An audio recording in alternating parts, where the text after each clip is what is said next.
concentrate and focus on these little guys and make sure that we can offer them the absolute best medicine that's available. So, so I'm there, and then we have 3 other vets that are full-time that are fantastic. Dr. Holly Richards will be joining us. She'll be at our booth later today, so you can come by and meet her too. All right, so I'm going to talk about heart disease and respiratory disease in guinea pigs. We can be conversational. If you guys have any questions, raise your hand, or any comments, shout it out. Yeah, any questions, if you have any suggestions too. You know, I've learned a lot from rescuers and from guinea pig owners over the years, and I've also taught a lot of things, so I think it's really good back and forth. So basically, so y'all have guinea pigs, right? All right, so with the guinea pigs, their anatomy is a lot different than humans and other mammals in that their chest is very small for their size. I mean, they're basically like a big gut with some legs and a head on it. So, I mean, they're just all gut. Me too. And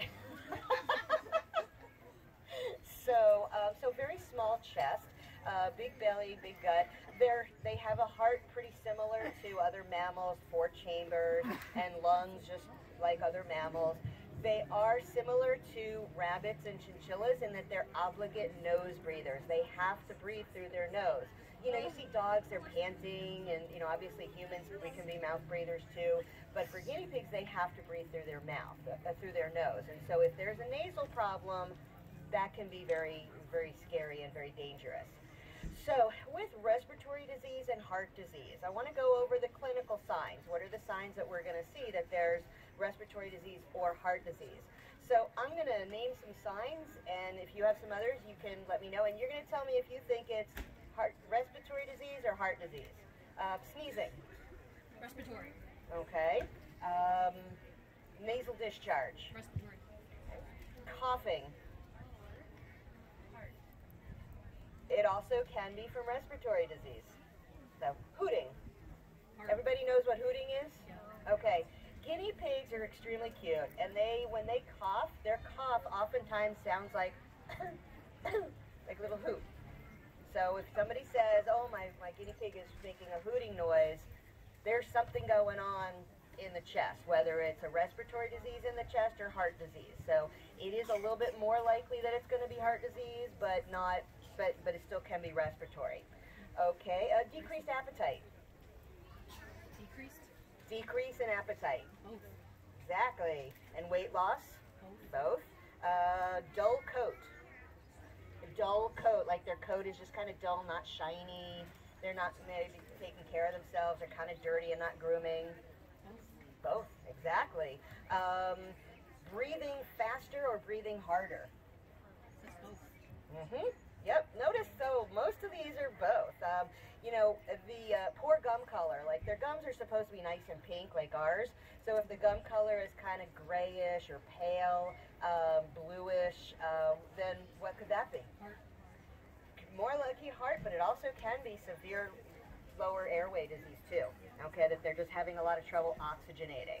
So the other thing that's interesting is so yes, sneezing and nasal discharge are very primarily an upper airway disease, but there have been cases, and this is something they don't teach us in vet school, this is something I've learned from rescuers over the years, is that if you have a guinea pig that seems to have chronic, like mild sneezing and nasal discharge, like it gets gets better with antibiotics, but then it gets worse again, check for an underlying heart condition, and a lot of times we're going to find that it's actually a heart disease and not a primary upper respiratory. So as you can see, the signs of heart disease and respiratory disease are extremely similar, and so sometimes it can be challenging to figure out what's going on. And so now we're going to go into the causes of respiratory disease. You're going to have upper airway and lower airway, the lungs. And upper airway is usually going to be bacterial. They don't really, you know, there are viruses that they can get, but that's not as much in the common population that we're seeing. So with bacterial infection, frequently we're dealing with a bordetella or a strep or Haemophilus. And the interesting thing is, for people who have their bunnies with their guinea pigs, bunnies can carry bordetella and not get sick from it, but the bordetella can make the guinea pigs very sick. So a lot of times people say not to put them together for those reasons. Now also, so with bacterial infections, you can have an acute infection. Sometimes when you get them from the pet store, or you go to an event like this and maybe they were exposed to another guinea pig who had a little mild cold and then they come home sneezing. That's an acute infection. It just happens real quick. Usually they're fairly mild. Usually they're going to respond to 2 to 4 weeks of antibiotics and maybe extra vitamin C. But sometimes that can turn into pneumonia. You also, which is lower airway disease in the lungs. Then you have chronic upper airway infections. And this is more like if they had a really bad upper airway infection that damaged the tissues in the nasal cavity and they're scarred. And then they're going to be chronically... Now, we don't see it a huge amount in guinea pigs. I see it a lot more in rabbits. But I actually just recently had a couple of guinea pig cases where that's what we diagnosed, is they just had a respiratory infection that just wasn't going away or was only slightly responding to medications. And what we realized is with doing skull x-rays is that they had infection and inflammation from their tooth roots that had extended up into the nasal cavity. And so short of like going in and doing a major surgery to take all that stuff out, and even then there might be still just so much scarring that it's just never going to be normal. And so usually we try not to do major invasive surgeries for that, because it's not like we can say, yes, it's going to be cured. So it's usually then it's a management issue. And we'll talk about treatment in a second. So you can have damage to the nasal mucosa, tooth roots infection, and also sometimes a foreign body. We don't see it that much. Their nostrils are pretty small, but there is certainly the possibility that there's a piece of hay or something up there, and that's just causing chronic discharge, chronic infection. So now we have lower airway disease, and this is usually, considered pneumonia, usually from bacteria, and the most common pneumonia that we're going to see is in the younger guinea pigs that you just get from the pet store. That is the most common time that we're going to see pneumonia. And sometimes the signs can be minor, like they really are just showing upper airway signs, but you listen to their chest and they're like, and you take x-rays and their chest looks terrible. And the reason why it's very common in the young guinea pigs, does anybody have any ideas of why it would be very common in the young ones? Small lungs. So, not exactly. I mean, so the main reason is that you've got young guinea pigs, their immune system's not as strong, and if they're at the pet store, now the pet stores didn't do anything bad, but they get these guinea pigs that are shipped in from the vendors in these tiny little boxes. These guinea pigs are young. They've been taken away from their environment. They're stressed. They're scared. They're exposed to huge numbers of other guinea pigs, that can pass the bacteria around. Some, when they're shipped in these little small containers, and so maybe there's a lot of ammonia that they're sniffing. So it's just a really tough time for them, and so a lot of them are going to get pneumonia in this situation. And so we do tend to see that in the younger guinea pigs that's come from the pet stores. From the shelters, we really, the shelters do a pretty good job keeping them separate, making sure they're healthy. If there's any issues, they're treating them. The rescues obviously do a fantastic job of taking really good care of them. And they're not always getting quite as many of the young ones, unless they were born there, and then they're of course very healthy because they're being kept in these wonderful, happy environments and not being stressed out when they're babies. So, let's see. Now, they can get pneumonia at any age. It's just not as common to see, just a 4-year-old just get a pneumonia for no reason. But we've seen it a few times. I've seen that sometimes also in older rabbits too, but it's not as common. So you can sometimes have both upper and lower infections, as I've mentioned, and also, which are going to be bacterial in origin. The other thing to consider is irritants and things that are very inflammatory, like if they're living in a small cage and they're living in bedding that either it's not being changed often enough, so you've got the ammonia scent from the urine that they're just living in it, or if sometimes the scented litter might almost be as bad as the pine and the cedar. And the pine and the cedar that smell so good, those phenols have been shown to actually cause lung problems and liver problems in rodents that are living in the bedding. So, you know, if you have just a little bit of bedding and it's like under the hay, that's okay. I mean, it's not going to be bad. And aspen bedding is going to be less irritating. But certainly we do recommend using the plain unscented Carefresh, or even just using fleece bedding. So we just want to be careful and kind of consider their environment. And then also that's another reason why it's so important to have them in a large enclosure. It's open air, it's not enclosed, to try to avoid irritants like that. Sometimes, you know, they're going to bury themselves in the hay and then start sneezing, but usually they're going to sneeze that out. So now, with respiratory infections, many times they can be contagious. So not always, but sometimes. Sometimes you'll have multiple guinea pigs in the same home having respiratory infections. Or again, as I said, like they go to an event or they've been at the pet store exposed to other animals and catching it that way. Sometimes also the infection can be so severe that it actually travels into the inner and middle ear. And so then sometimes you have these guinea pigs, they're showing up, you know, even the young, especially the young ones, where they've got a head tilt, and sometimes they're even really want to roll too, and that's from infection of the middle and inner ear. And sometimes we see that alone, but sometimes we see that at the same time as we see respiratory signs. And, you know, think about it, ear, nose, throat, it's kind of all connected in there. So, how do you diagnose respiratory disease? The ideal thing is x-rays. Certainly, we use our stethoscopes, we listen to their chests, we want to hear that those lung sounds are nice and clear. We also watch their breathing, and this is something that you guys can get used to doing, is seeing what's normal breathing. And usually it's kind of shallow and rapid. When they're chilling out, it's going to be slower. But you want to watch, and it's not even just the chest, but the belly, and just want to see what those excursions are. And if they're like, then that's not normal, okay? And sometimes those subtle signs might be all that you see. Another way to also check, because guinea pigs are so good at hiding their signs, is monitoring their weight. So I don't know, probably a lot of you are already doing that. Just get a good digital scale and check their weight like once a month at least. And that way you know, uh-oh, somebody's losing weight, what's going on? Or somebody's gaining too much weight. That also could be a problem. So, and obviously making sure that they are eating normally. We always want to make sure that they're eating normally. If they stop eating, it can be an emergency, and we say if they don't eat within a few hours, they need to see a vet right away. They get very sick very quickly, and you know, some people say, oh, he stopped eating 3 days ago, last week, and we're like, oh my God, he's so much worse now.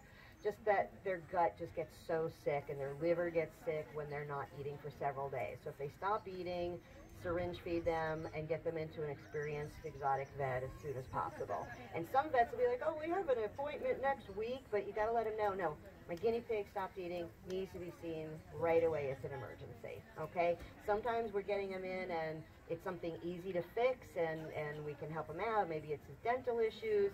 Sometimes they're seriously ill and near death. So back to diagnosis. Yeah, so we listen to their chest. We watch their breathing. Sometimes when I'm doing my exams, you know, listen to the heart. I'm watching their breathing, and I can tell, oh yeah, it's just not quite right. They're breathing a little harder than normal. Also, the other thing is when we're listening to the heart, we usually hear it right up between their front legs.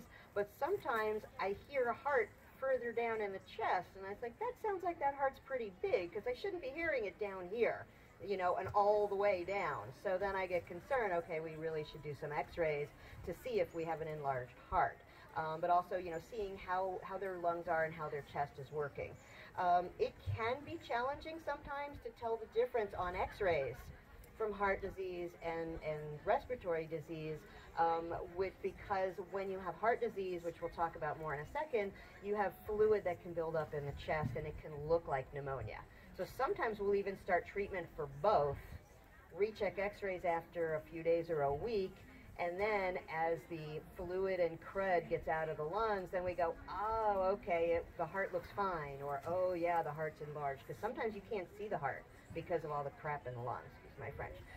So, all right, so now in terms of treatment, for a minor upper respiratory infection and they're otherwise eating, active, perky, their lungs are clear, just some oral antibiotics is usually going to take care of it. Sometimes 2 weeks is not enough and they need a little bit longer, like 3 to 4 weeks. The other thing is that guinea pigs are very sensitive to antibiotics. There's only a few antibiotics that are that guinea pigs can tolerate. The most common ones are Bacterial, Bactrim, azithromycin. So those are the ones that are the most commonly used. Sometimes we'll use other ones if it's a really severe disease, or we've done a culture and we know that we have to use something stronger. But the thing is even with those antibiotics that they normally can handle, there's some guinea pigs who still have trouble. Or one can't handle Bacterial but can handle Bactrim, and the other one in the household is the reverse, so they can do that. So I usually like to use Benebac, which is a probiotic, at the same time that I'll use an antibiotic. I personally feel like it does help. My first couple years out of vet school, I was like, oh yeah, probiotics, whatever. But then I tried it, and because I was frustrated with all these guinea pigs losing their appetite on antibiotics, and it seems like it'd be like 50% of the time. Whereas rabbits, they tolerate the antibiotics a lot better. And so I tried the Benebac, and I really have found that it makes a big difference. And now it's a lot less frequent that we have guinea pigs that stop eating on antibiotics. But if they do stop eating on antibiotics, you want to stop the antibiotic right away, let your vet know, and start syringe feeding. And usually they're going to be eating better in a day or two. Now, in addition to oral antibiotics, if we have pretty significant disease, whether it's upper or lower airway, sometimes we do inhaled antibiotics. It's called nebulization. We teach you how to create using a carrier or a plastic bin, create a nebulization chamber, and we have this little machine that pushes air through a little cup with the antibiotics and some saline and makes a mist. And then they just sit in the misting chamber for like 15 minutes twice a day, inhaling the antibiotics, and it just works so well for them. And we can also use heavier duty antibiotics without any intestinal problems, which is really nice. The other thing also is vitamin C supplement. Very important whenever they're sick. We definitely want to give them some extra vitamin C. Like us, they require vitamin C. They can't make it themselves, so they need to get it in their diet. And so the pellets, if you're feeding them good quality pellets, which I'm sure you all are because you're here and you're good guinea pig owners, so good quality pellets are going to have vitamin C added, and it usually is good for about 6 months in the pellet. But how much are they getting? How much is in each bite? I don't know, but I want to make sure that my guinea pig's going to get enough vitamin C. So I really do recommend that they get supplemented, and the recommendation is about 50 milligrams per pig per day. And the little cookies that Oxbow makes are good, or you can even get some of the over-the-counter liquid vitamin C and give that to them. But I think that's really helpful, and the stuff that goes in the water, it's not enough. So definitely giving them vitamin C every day. And then also, especially if you're using the cookies, if they like the cookies, that's a good treat. So if they're not taking their treat, why are you not eating? Okay. So, and then when you get sick, I don't know about you guys, but if I feel a cold coming on, I'm going to boost up my vitamin C, and it definitely helps me to fight off colds. So it's really going to be helpful when they're sick. So the severe cases of respiratory disease, whether it's really, really blocked up nasal passages or severe infection in their lungs, sometimes they even need to be on oxygen. So, and that obviously they would need to be hospitalized for at the hospital. The other thing is if they're not eating and they're breathing hard, that can be very dehydrating. And so sometimes we're going to give them sub-Q fluids under the skin. But we also want to make sure they're not in heart failure, because fluids would be contraindicated with heart failure. So the other thing also is GI support. Anytime a guinea pig gets sick, a lot of times they're going to stop eating. So you're going to want to syringe feed them. If they're having trouble breathing, that can be challenging because they're obligate nose breathers, and it's like they have to hold their breath to eat. And so you have to just be really gentle and careful, and usually you're either a rescuer or a really good vet hospital can help show you how to do really careful syringe feeding. Prognosis is usually good, especially if it's just a minor cold. If it's pneumonia and we treat it aggressively, then we have really good outcomes. There have been some cases where they're just really too sick and too far gone, or their immune system was too poor and they just couldn't fight it off. But I would say, yeah, majority of the time we're getting them through it. So, you know, certainly they're with the ones that have chronic infection, you know, from nasal damage or from abscessed or inflamed tooth roots. That's a chronic situation. You're not going to get a cure on those, but we can at least manage them with the inhaled antibiotics, maybe anti-inflammatories, things like that. So in most cases, respiratory disease is got a good prognosis. So now I'm going to talk about heart disease. But before I do, anybody have any questions? Questions? Oh, yes. I can't hear you. Mm-hmm.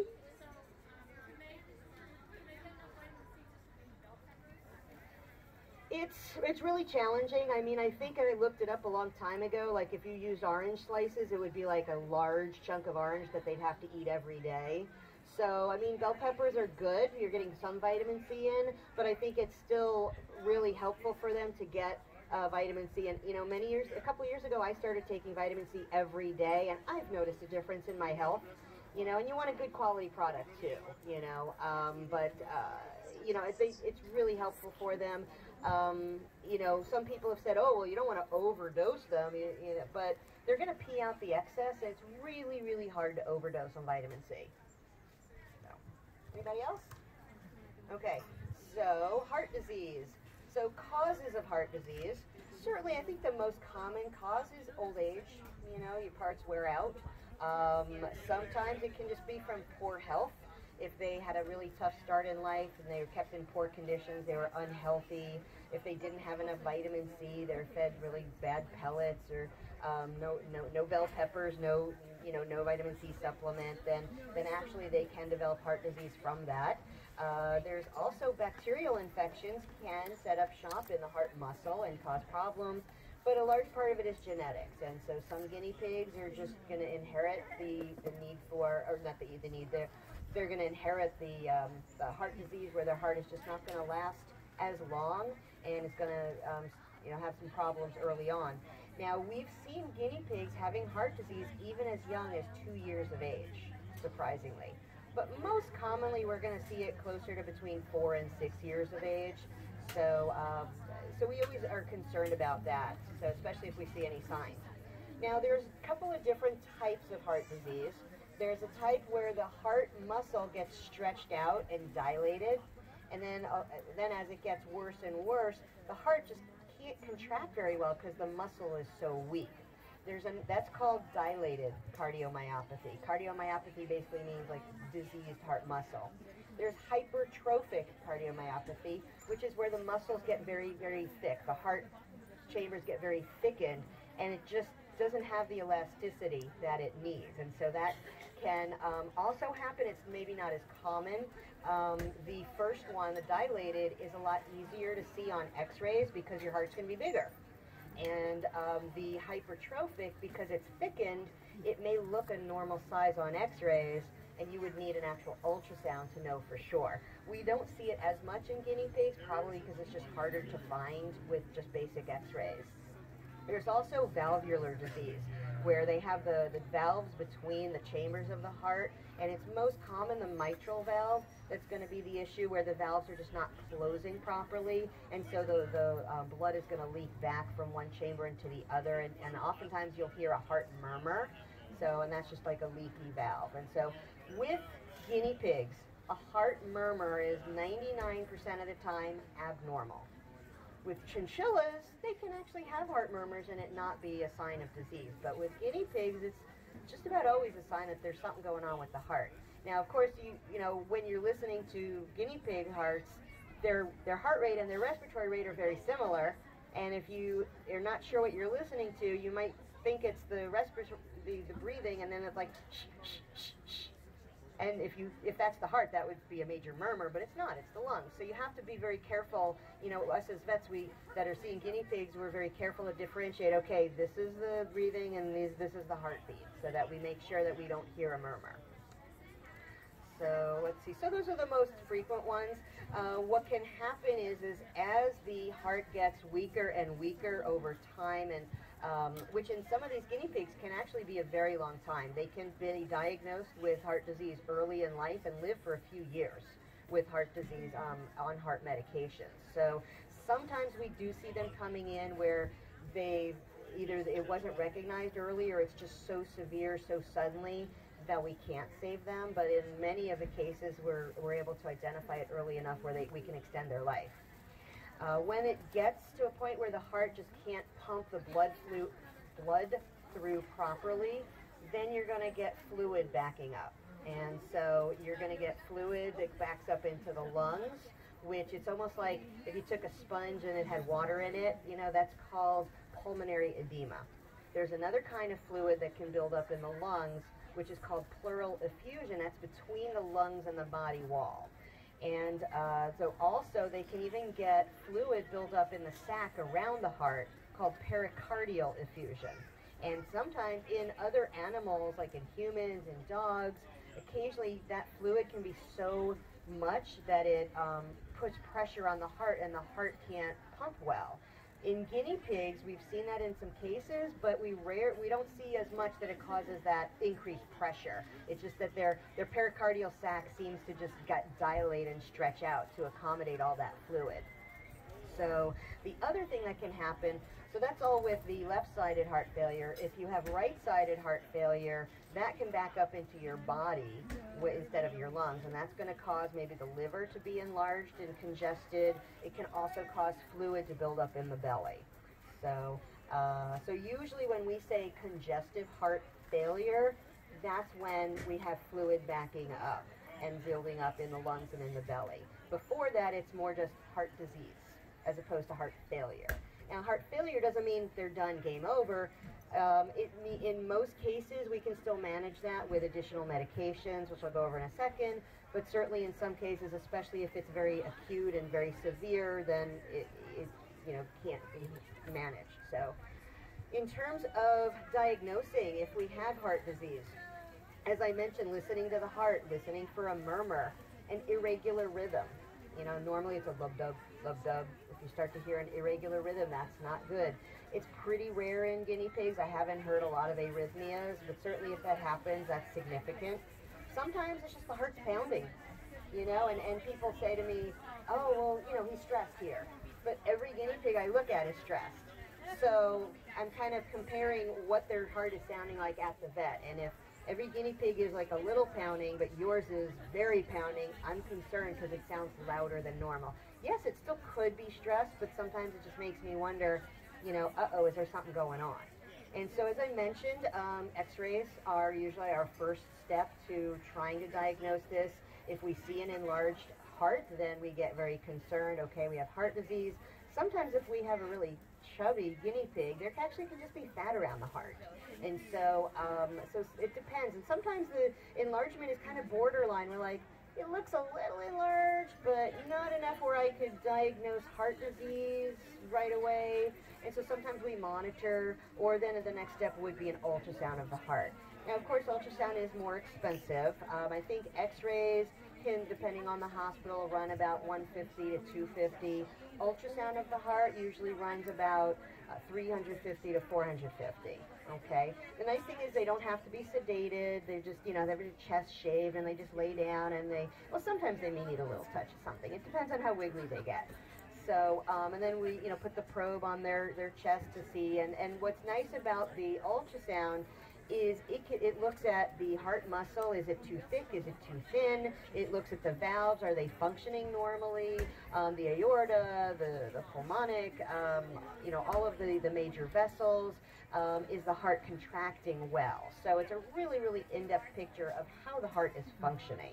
And if there is any change, any abnormality, I mean, the heart is like this big. So if there's a little abnormality, I think that's significant, especially if we have signs like a murmur or enlarged heart or, you know, kind of hooting noises, then I'm going to say that's significant.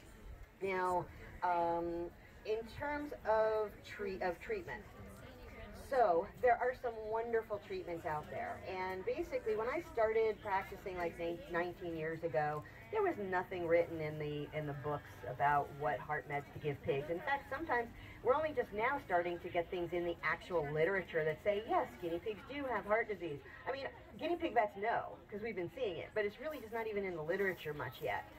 So many years ago, I was like, well, this guinea pig has heart disease. I have to give it something. And so in talking to cardiologists and talking to other vets who are experienced with guinea pigs, I started using some of these medications and, found out that they work really well. And so basically it's so now it is in the formularies. Now it is listed to use these meds for heart disease in guinea pigs.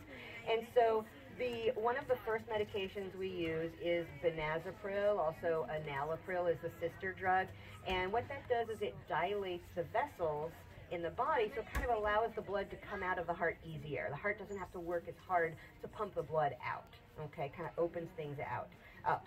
Then there's, that's usually our first medication that we go to. It's a little more gentle. And then if we have pretty advanced significant heart disease, or if it's getting worse, then we're going to use pimobendin or vetmedin. And that one's going to really help the heart contract. So that's really good for helping the heart contract and just work better in general. If we're having fluid buildup, if we've got more advanced disease, sometimes we'll see it on x-rays. Sometimes I've got, rattling guinea pigs, or they're hooting a lot, and the heart meds are just not helping that, but their lungs look clear. Sometimes I'll go ahead and put them on furosemide, which is Lasix, a diuretic, and that's going to pull the fluid, the excess fluid out of the lungs. And so what I have also noticed is that if you've got a guinea pig, it's got some fluid in the lungs, we put him on, all the medications, and we put him on the furosemide. He gets better. His lungs look great. He's breathing great. We say, okay, well, let's wean him off of the furosemide. I will guarantee you that within a few months, you're going to be needing to get it on board again, because they're going to start to build up fluid again. And that's been my experience, and other vets that I've talked to with guinea pigs and some other of the exotics, is that once they're on the furosemide, they kind of need to stay on it. We can certainly lower the dose down significantly, but I've really been hesitant to get them off of it once they've reached that level. But I've got guinea pigs that have lived for years on all three heart medications. Certainly, we don't want to use them if we don't have to. They can be tough on the system. Benazepril and furosemide can be tough on the kidneys. Benazepril definitely can cause kidney issues. Furosemide can be dehydrating. So if you don't have reason to use it, you do not want to use it. Both benazepril and the pimobendin can drop blood pressure. So if you don't have an issue with the heart, it could potentially cause problems. So you definitely want to be very careful when, we want to make sure that we're using it for the right reasons and not just, willy-nilly. So let's see. We also will monitor their response to treatment, not only what we're seeing, are they breathing better, the hooting stops, they're more active is oftentimes what we see. Maybe they'll start putting on some weight. But we also, many times, will recheck x-rays, and we want to see that the lungs will clear up, and the heart size, if the heart is enlarged on x-rays, sometimes we'll see the heart size go down. Now, it's not that the heart is getting fixed or really shrinking, it's that it's not just as distended with blood, and now it can relax. It doesn't have to be, as big with blood. And so that's why we're going to see that heart look smaller on x-rays, and then that's going to tell me, yes, we've got some really good response here. So prognosis, if we're catching it really early, then we have a very good prognosis. If we're catching it really late, we've seen some guinea pigs that just within 6 to 12 hours just go downhill, and we've got them on oxygen and injecting furosemide and, give them the meds, and they're just not going to get better, and they just crash and burn. So that certainly is sad. But that's why we do strongly recommend yearly physical exams by a veterinarian, so that we can listen to the heart, we can evaluate the guinea pigs for any issues. Also, when guinea pigs start to get older, usually around 4 years of age, I start to recommend x-rays, full body x-rays. Sometimes we're finding things, whether it's an enlarged heart or maybe a kidney stone, mineralization in the kidney, bladder stone that we didn't know about, or arthritis. So we're just kind of doing an internal check when they get older, because things are starting to not work as well. And then, usually we'll do that every, 6 to 12 months as they get really old, and also doing some blood work, especially when they're significantly old, or if they're sick, then we'll do that. So I thought there was something else, but I can't remember it. So. All right, so that's my talk. Anybody have any questions, comments? Yes? I have a guinea pig that I've had her for about a year. She was a rescue pig. I think she's about 3 or 4-ish. Okay. And I've heard her hoot twice in about a year. But then she's completely fine. Right. And then 6 months goes by and I hear her hooting Right. maybe about half an hour, and then gone. Right. Now, and it could be nothing, but it could be heart disease. You know, as I mentioned, I've had guinea pigs with significant heart disease where I listen and it sounds normal, and they're 2 years old, 3 years old. We take x-rays maybe for some other reason, and we're like, oh my God, look at that heart. So I've had guinea pigs with no signs actually have heart disease. So that's why x-rays are so helpful. So yeah, I mean, it's probably a good idea just to get some x-rays. And sometimes, especially if you don't know the guinea pig when you're adopting him, sometimes it's nice to look inside and see what's going on. So, any other questions? Okay, well, if you guys have any questions on any other subjects, you can also ask me as well. Okay, thank you. Thank you.